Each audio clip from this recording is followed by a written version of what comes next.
Phone tapping case విచారణ ఇంకెంత కాలం, నిందితులపై చర్యలు ఎప్పుడు తీసుకుంటారు, బీజేపీ ఎంపీ ఈటల రాజేందర్ కీలక వ్యాఖ్యలు. సో ఇప్పటిదాకా నేను కూడా చెప్పినట్టు సీఎం రేవంత్ రెడ్డి గారు తర్వాత కాంగ్రెస్ పార్టీ నాయకులు సో ప్రజలంతా ఆసక్తిగా ఎదురు చూస్తున్నారు. ఎందుకంటే ఫోన్ ట్యాపింగ్ జరిగిందా, నిజంగానే జరిగితే అది పెద్ద క్రైము, ఎట్లా చేస్తారు, అవతల మాటలు వినాలనుకునే ఆ పైశాచిక వ్యక్తి ఎవడు, వానికి ఎందుకు, వేరేళ్ళు ఏం మాట్లాడుకుంటే ఆయనకి ఎందుకు, సో ఆ వ్యక్తి ఎవరు అని తెలుసుకోవాలని ఆసక్తిగా ఎదురు చూస్తున్నారు.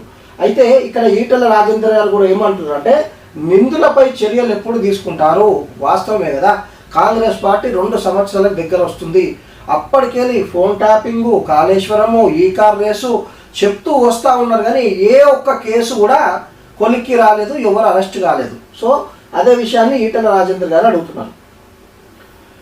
ఫోన్ ట్యాపింగ్ కేసు విచారణ ఇంకెంత కాలం కొనసాగుతుందని మల్కాజ్గిరి బీజేపీ ఎంపీ ఈటల రాజేందర్ ప్రభుత్వాన్ని ప్రశ్నించారు.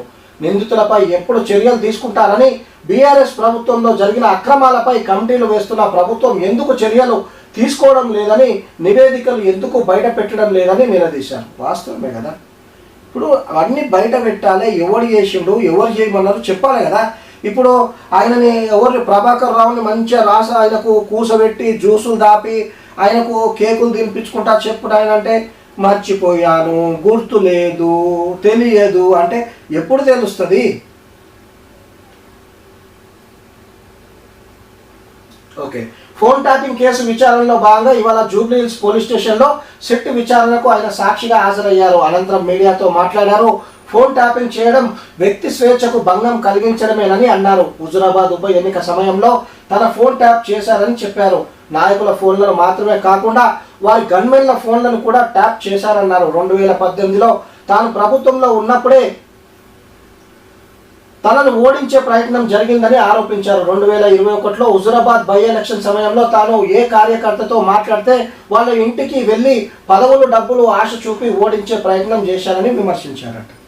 చూడు, గిట్లా ఫోన్ ట్యాపింగ్ చేసి ఆ ఫోన్ ట్యాపింగ్లా వాళ్ళు ఏమేమి ప్లానింగ్ చేస్తున్నారు, ఆ ప్లానింగ్ ముందే తెలుసుకొని అలా ప్లానింగ్లు భంగం చేసి గెలిపేనది దొంగ గెలుపది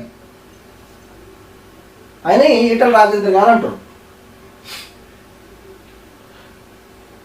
ఓకే, నెక్స్ట్ 2023లో గజ్వేల్లో హుజురాబాద్లో పోటీ చేసినప్పుడు తమ ఫోన్లను ట్యాప్ చేశారన్నారు. తనకు అనుకూలంగా ఉన్న వాళ్ళను కేసీఆర్ అప్పట్లో నియమించుకున్నారని ధ్వజమెత్తారు. చూడు, డైరెక్ట్ ఈటల రాజేందర్ గారు కేసీఆర్ పేరే ప్రస్తావిస్తుంది. ఇక్కడ పార్టీ ముఖ్య నేతల ఫోన్లు ట్యాప్ చేయడం ప్రజాస్వామ్య విరుద్ధమని జడ్జీలు, మంత్రులు పార్టీ ముఖ్య నేతల ఫోన్లు ట్యాప్ చేశారని ఎంపీ ఈటల అన్నారు.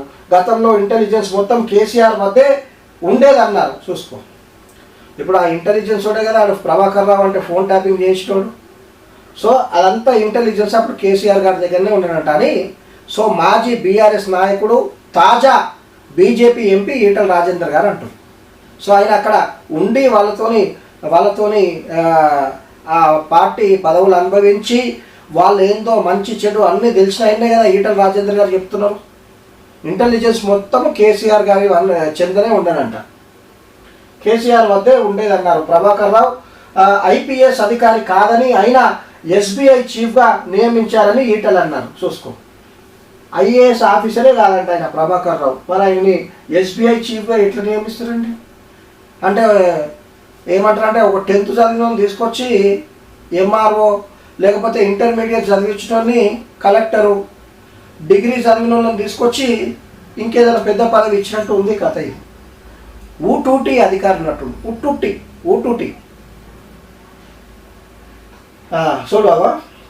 ప్రభాకర్ రావు ఐపీఎస్ అధికారి కాదని ఆయన ఎస్ఐబి చీఫ్గా నియమించారని ఈటల అన్నారు.